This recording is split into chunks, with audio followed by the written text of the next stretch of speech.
मसीह यस्सु के कादर फतहमंद और अजीम नाम में आप सबकी सलामती हो।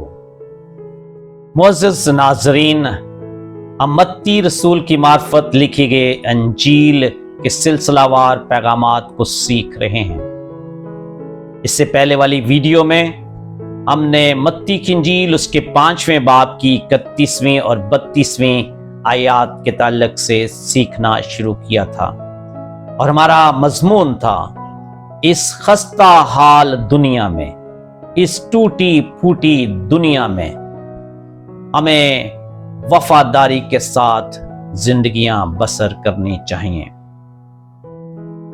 इससे पहले हमने नुक्ता जो सीखा था वो है यस्सु आसान तलाक की सकाफत का सामना करते हैं। आज इस पैगाम का दूसरा नुक्ता हम सीखेंगे यस्सु वफादारी के म्यार को बुलंद करते हैं।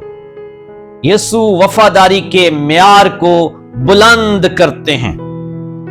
मत्ती की इंजील उसके 5वें बाब की 32वीं आयत मुबारका में लिखा है, लेकिन मैं तुमसे ये कहता हूं कि जो कोई अपनी बीवी को हरामकारी के सिवा किसी और सबब से छोड़ दे वो उससे जना कराता है, और जो कोई उस छोड़ी हुई से ब्याह करे वो जना करता है।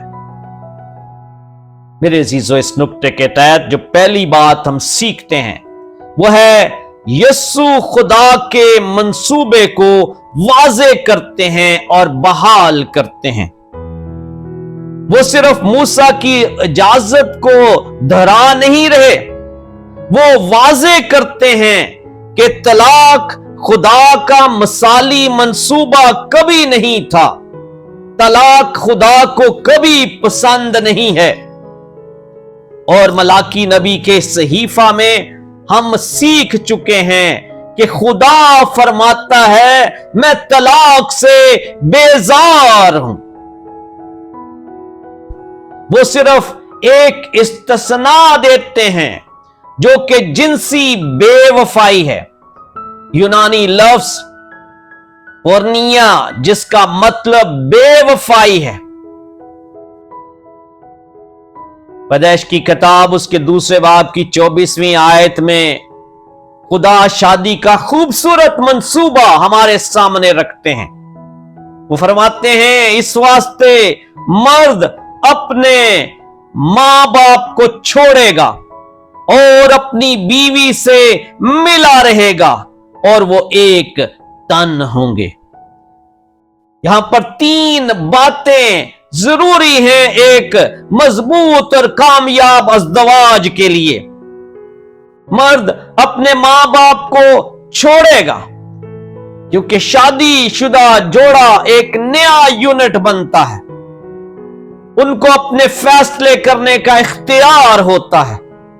और दूसरी बात, अपनी बीवी से मिला रहेगा। सारी जिंदगी इकट्ठे रहने का असूल है। मर्द और औरत दोनों एक दूसरे से मुख्तलिफ हैं, मुख्तलिफ जगहों पर उनकी परवरिश होती है, उनमें इख्तलाफ यकीनी है, लेकिन इख्तलाफात के बावजूद मिले रहना है। और तीसरा असूल जो है वो एक तन हो, ताकि वो अपने जैसे और नस्ल आगे पैदा कर सकें। मेरे अजीजों, जो शादीशुदा जोड़े इन तीनों असूलों पर कारबंद रहते हैं वो अपने अज़दवाज में कामयाब रहते हैं। मत्ती की इंजील उसके 19वें बाब की 6ठी आयत में लिखा है, बस वो 2 नहीं बल्कि एक जिस्म है, इसलिए जिसे खुदा ने जोड़ा है उसे आदमी जुदा न करे। मेरे अजीजों, इस आयत मुकद्दसा के मुताबिक खुदा 2 जानों को, एक मर्द और एक औरत को जोड़ता है, और ये आयत बयान करती है कि उसे आदमी जुदा ना करें। लेकिन आदमी शैतान इब्लीस का आलाकार बनकर उस खूबसूरत जोड़े को जिसे खुदा ने जोड़ा है اسے علیحدہ کرنے کی کوشش کرتے ہیں، اسے جدا کرنے کی کوشش کرتے ہیں۔ ایسا کرنا مناسب نہیں ہے میرے عزیزوں۔ یسوع سکھاتے ہیں کہ جب شادی شدہ زندگی میں بے وفائی کے علاوہ طلاق ہوتی ہے اور دوبارہ شادی ہو جاتی ہے تو اس سے مسلسل گناہ جنم لیتا ہے، کیونکہ خدا کی نظر میں عہد ابھی بھی قائم ہے۔ میرے عزیزو، یہ ان لوگوں کو مذمت کرنے کے لیے نہیں جو طلاق سے گزرے ہیں، خاص طور پر جنہوں نے ظلم یا ترک کیے جانے کا سامنا کیا ہے۔ خدا کی رحمت حقیقی ہے، لیکن مثالی حالت یہی ہے۔ شادی ایک مقدس رشتہ، ایک مقدس تعلق ہے اور اسے آسانی سے ختم نہیں کرنا چاہیے۔ خدا چاہتا ہے کہ جب ہم شادی کے لیے نکاح کے موقع پر خدا کی حضوری میں، خدا کے خدام کے سامنے، کلیسیا کے سامنے عہد کرتے ہیں ساری زندگی اکٹھے رہنے کا، تو اس عہد پر قائم رہیں، چاہے جتنی بھی مشکلات ہمارے سامنے آئیں، ہمارے آڑے آئیں۔ ہمیں ضرور ہے کہ ہم اپنے اس عہد میں قائم رہیں۔ مسائل جنم لیں گے، مسائل ہو سکتے ہیں، لیکن ان مسائل کو حل کرنے کی ضرورت ہے۔